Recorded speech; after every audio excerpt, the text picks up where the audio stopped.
Oh my gosh, you got my gosh and my golly. You got me on that one too. I love it. So, All right, good, good. Now we're gonna hear from Pollyanna Sunshine. yeah, exactly. Well, so I gotta start out with this one question.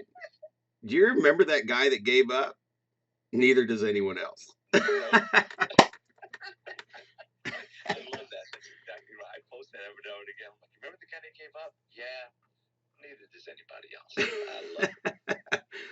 So here's what I'm gonna share in regards to your product, your service, whatever you're passionate about, whatever you're supporting, and whatever you are passionate about that the rest of the world needs to know about and or would want or need your product or service at some time or want to support whatever it is you're working on. Whatever this thing is that you have determined what your passion is and that you're working to be persistent about. Here's what I would ask. So like whatever you're passionate about, are you passionate about it because it is something that everyone in the world at some point will want, need, use, support at some time in their life? And is that why you're passionate about it? And are you here because it is something that could really benefit the world or benefit people? So if the answer is yes to that, then I'm going to challenge you to really sit down and think about if I could get it in front of everybody when they need it, how often do they need this? How often would they support this? How often would they use this product? Whatever it is we're doing, how often could they use support to, like a business coach or a coach, just to get through those barriers and break through? How often? And I'll give you an example of what I'm saying. So, like in real estate, the average person moves every 5, 7, or 10 years. So, guys, look at how often, if you have something that is consumable that they use every week, like milk, right? Or you have something that they use every year. Listen to my story. I've got something that somebody only does once every 5 to 10 years. You want to talk about persistence? I have to be persistent for 5 to 10 years just to make sure you have an incredible experience moving when you live in the Kansas City area, right? I have to be persistent for 5 to 10 years. So anything else you might be looking at might be a little easier than this, and that's why I'm sharing this today.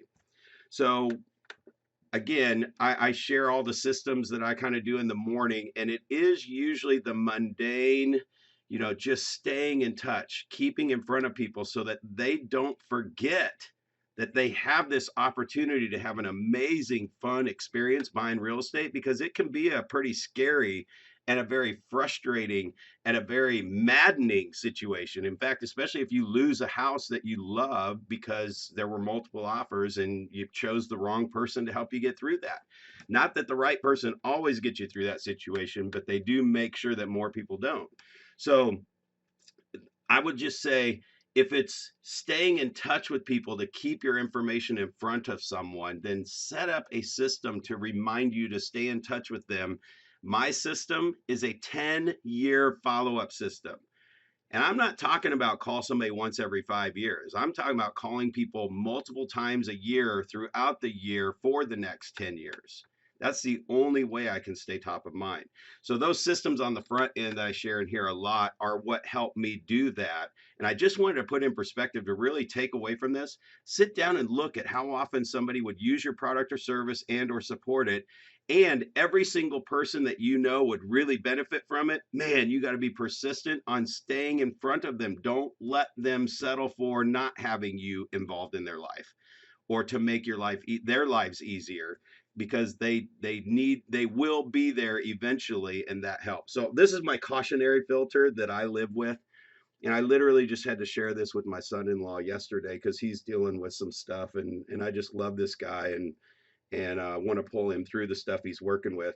But he basically just feels like the world's coming down on top of him. And I said, listen, you are an amazing guy. You're an amazing chef. Everything about you is amazing. You're an amazing dad. And I'm going to tell you this. This is my caution filter that I live with every single day. I say, the world is designed to knock us off track. It is not going to give it to any of us easy. but it's simple. It really is simple to break through. Like Michelle was talking about earlier, you just stay persistent.